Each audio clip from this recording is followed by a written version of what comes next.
So as an example of the oscillational motion, we'd like to consider the simple pendulums. So string attached to the object under the gravities. This object is making oscillational motions. Then when the object is coming to these positions, the angles formed by the vertical line with the strings is a theta. So this is a central position. The object is making the oscillational motions with this point as a centers. So we choose this is the position of the origins. Axis is a curved axis we choose. This is x.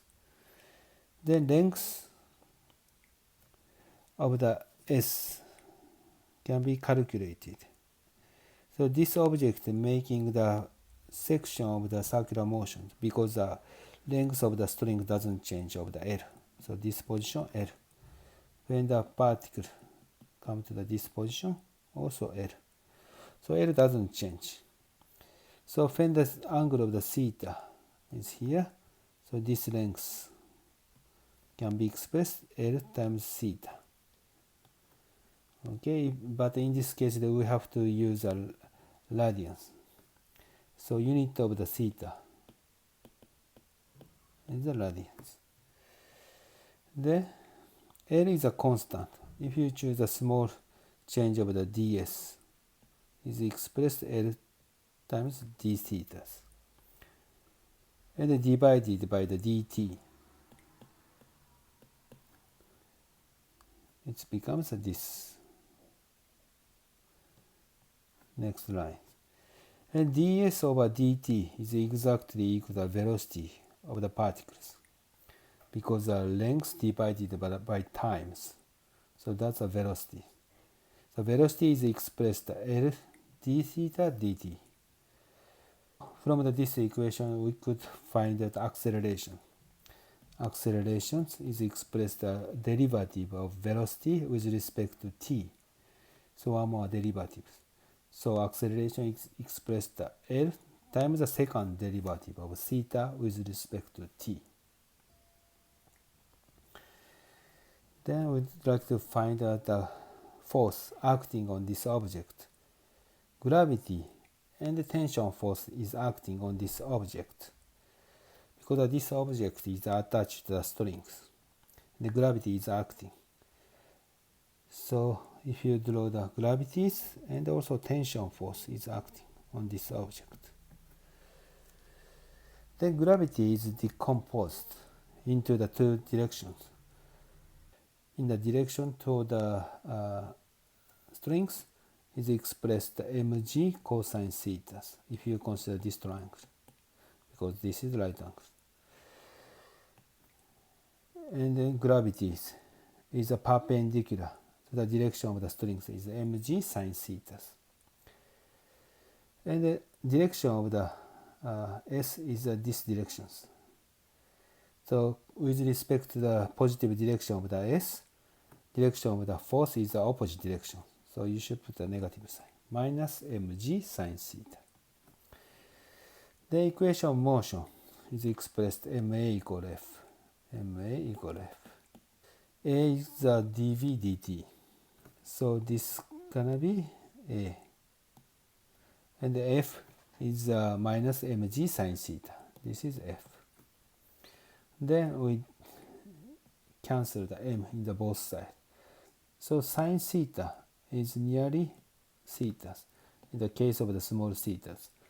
When we derive the derivative of the trigonometric functions, we use the equation of the sine theta over theta. When the limit theta is approaching the 0, this is equal to the 1.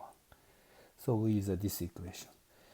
So differential equation is finally becomes this forms. Then we'd like to solve this differential equations. So divided by L, it becomes the second derivative. This is very, very similar to the equation of the second derivative of the x. Is minus k over mx. Very similar. X is change it to the thetas. And k is g and m equal L. So we have already derived the general solution of this differential equation. So theta can be expressed in this expression. Okay. Then from these equations, we could combine these two equations into the single forms. So theta could be expressed a times sine square root g over L t plus delta. So instead of the capital A and capital B, we use a lower case of the a, lower case of the delta. Then from these equations, if you change the t's by capital T, we call this period. Inside this quantity is changed by the 2 pi. This is the definition of the period. So from this expression of the trigonometric functions, we could derive the period of the pendulums is expressed 2 pi times square root L over G.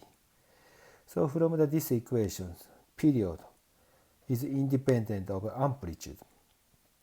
And also the period is independent of a mass is attached to the object. Okay.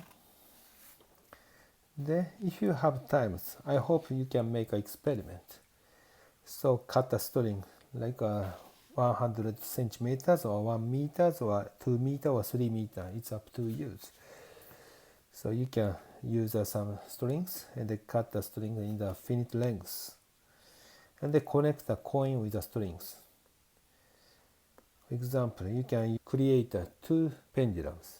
And one of the pendulum has a small amplitude. And the other one is a little bit larger ones compared with the red ones. Then compare the period. And you could easily find out a period is independent of the amplitude. Isochronism of the pendulum were discovered by Galileo Galilei. So inventions of the pendulum clock were Christian Huygens. Using this method, isochronism of the pendulums, he could create the clock. So this is an example. Once the people discovered the law of physics, they applied the law of physics to create a new technology. Then once you create pendulums, measure the period. Use a stopwatch to measure the period. Then once you could measure the period, so T you could measure, and L you can use a tape measure to measure the length of the strings. Then from this equation you could find the G. Actually, by creating the pendulums, we could determine the gravitational accelerations in your positions. It might be really interesting. Maybe you have learned G is 9.8 meter per square second, but you could confirm this is a really correct value or not using your pendulum. So next question, if you measure the gravitational acceleration in a different place, can we have the same Z? And then pendulum clock in the Paris and Guineas. Many French people love the traveling, vacances, and Richter actually the travel to the Guineas with his pendulum clocks, and he discovered pendulum clock at Paris lose 2 minutes 28 seconds a day every day at Guineas, and he considered maybe his pendulum clock was broken. But when he returned to Paris, pendulum clock worked well without any problems. And he discovered actually the shape of the Earth is not a complete sphere. It's a little bit deviation of the sphere he discovered. And the shape of the Earth is not a complete sphere. The shape of the Earth should be the ellipsoid. So compared with the gravity at Paris, gravity of the Guinea is smaller. T is a period of the pendulum clock is 2 pi square root L over G. So L is the same. but because gravity G is different from the Paris and Guineas. Actually, Richter has a different period of the pendulums. The last one is a conical pendulum. It's a just application of the pendulums. So in this case, this object is making the circular motions. The equation of motion becomes the two equations we have. One equation is the circular motion. B squared is L sine theta. Is the radius of these circles. L sine theta. So V squared over L sine theta. This is acceleration. And the force is given by the T sine theta. So this is the equation for the circular motion. And this equation is formed by the T cosine theta minus mg is a vertical direction. So in the case of the conical pendulums, we can use these two equations to describe the motion of the object attached to the strings. Okay, this is the end of this session.